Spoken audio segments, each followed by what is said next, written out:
Coronavirus fears move stocks towards the worst week since the financial crisis. So what is the key to navigating this sell-off? Well, joining me today, a very special guest, legendary investor, Jim Rogers. Jim, this does not happen often that we are in the same room. You're exactly right. It's been a few years. I'm delighted. And what a day to be in the studio, a market sell-off here, and obviously with all your wisdom and advice. What should investors be doing here? Well, they probably should be buying. I know it's attributed to the virus, but remember, the virus has been around for 3 months now, and the virus has been spreading a lot of places. If you ask me what's going on, the market got overbought. The market went up 15 or 20% with virtually no down days, got overbought, and now we're having a sell-off. Of course, whenever there's a sell-off, journalists find a reason. They always have to have a reason. They can't just say, oh, it was overbought. So here we have a reason. But it's also important to keep in mind, Jim, and maybe you disagree or agree, that just because the stock market is down is not a reflection of the economy necessarily. No. The market fluctuates all the time. I'm not the first to know that. You're not the first to know that. No, we've had many fluctuations.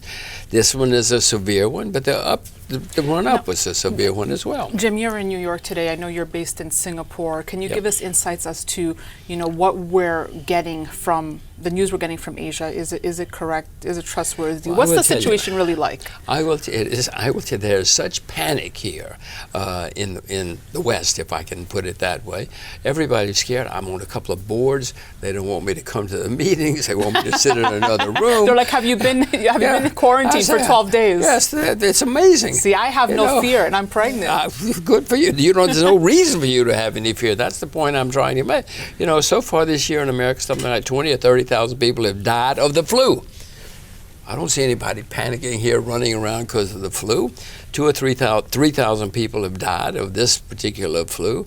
But living in Asia, yes, the shops are empty. Yes, the restaurants are empty because everybody's in panic, but very few people are sick. Okay, is this the danger to the economy, though? Is that the behavioral change we'll see from the consumer? Yes, everybody's panicking. Right? So people are not going to go to restaurants, people are not going to go to movies and whatnot. So is that the real cause for concern? Yes, that is the cause. The flu, the virus, is more or less peaking. Certainly in China it's peaking because they took draconian measures. I mean, they closed the whole place down, which you probably couldn't do in most countries, but they did it. So it's in decline. It's in decline in Asia, but still the effects are going to go on. Planes are empty, restaurants are empty, hotels are empty. Everywhere I go, there's nobody there.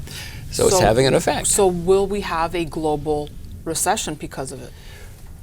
Probably, yeah. We're overdue. As you know, it's been over 10 years, the longest in American history without a recession. So we're certainly overdue. What's happening in Asia is having a big effect on the economies of Asia. That's not going to get, even if the flu's over, the repercussions are going to go on for a while. It might tip us into a recession. We're overdue. So even if the Fed starts cutting rates, right, that's not going to save anything, really, because of the behavioral changes again. Well, what you have in Asia and other places now are governments panicking, cutting rates, printing money, spending money. The U.S. is probably going to do that too as they get more and more panicked. If you start seeing cases in New York or L.A. or places where the media is, Washington, oh my God, if it's Washington, they're going to cut rates, they're going to spend more money and print more money, and that might lead to the last big, blow-off rally. Now, the question is, Jim, well, gold's supposed to be a safe haven, and look at gold today as we're speaking. Last time I checked, spot gold was down, $55. I don't know what it is. $55? Oh, good, because I want to go buy some gold. I know, and I know you've always said, Daniela, I like when gold goes down because that's my opportunity to buy. Good news. I'm going to leave you and go buy some gold. But is it just a reaction? Are people selling gold for cash to meet margin calls? What's going on here? Well, of course, everything is going down, and you go back to previous bear markets, 2008, for instance. Everything went down, including gold. For a while. Gold went down a lot for a while. Usually in bear markets, people have to sell, and they sell everything in sight, including gold, and that's when you buy gold. So you'd be buying here? I'm going to go Or buy is a it little too bit high? this afternoon. How about the PGMs? Do you like platinum, palladium, rhodium, which has had a crazy run up? I'm too lazy. I'm going to go buy gold and silver. You're gonna stick they're to all that. well. Platinum. I mean, palladium has been a skyrocket. No, I don't think I would buy palladium. Platinum? Probably not even platinum, because all those precious metals have gone up like rockets.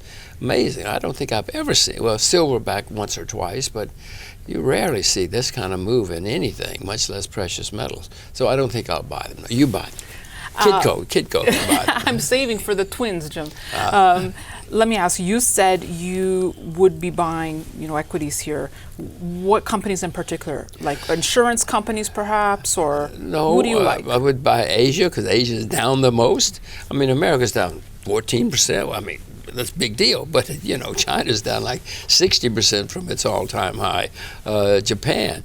No, I would probably buy airlines in Asia, because they have been decimated. Totally decimated. Things like airlines, tourist companies, hotel chains, airports, just decimated. And you were liking India last time we spoke. Is that still part of your not plan? buying India, but if India hasn't gone down enough yet. The place I like to buy places in Russia.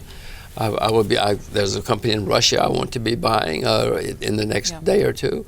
Places that are decimated. But who is getting a bounce is Bernie Sanders. So let me get your thoughts on politics here. Are people just liking him more now because of this? Is there any correlation, you think, to the stock market drop people here? get scared. He's got simple answers.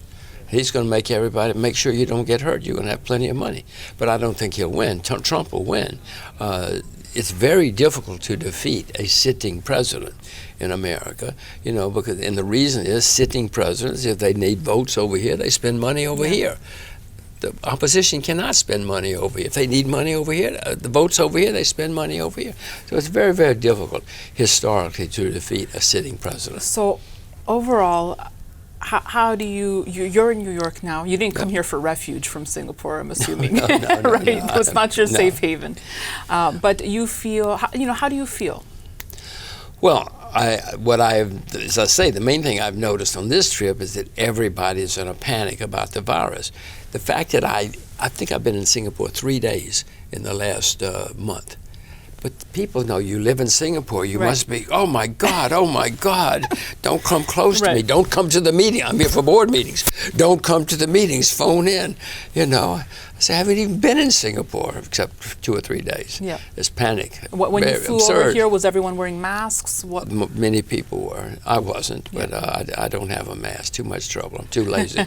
Too lazy. But so far, I haven't gotten the virus. Jim Rogers, thank you so much. It's my delight. And thank you for watching this very special edition of Kitco News with Jim Rogers. We'll have much more for you on Kitco.com.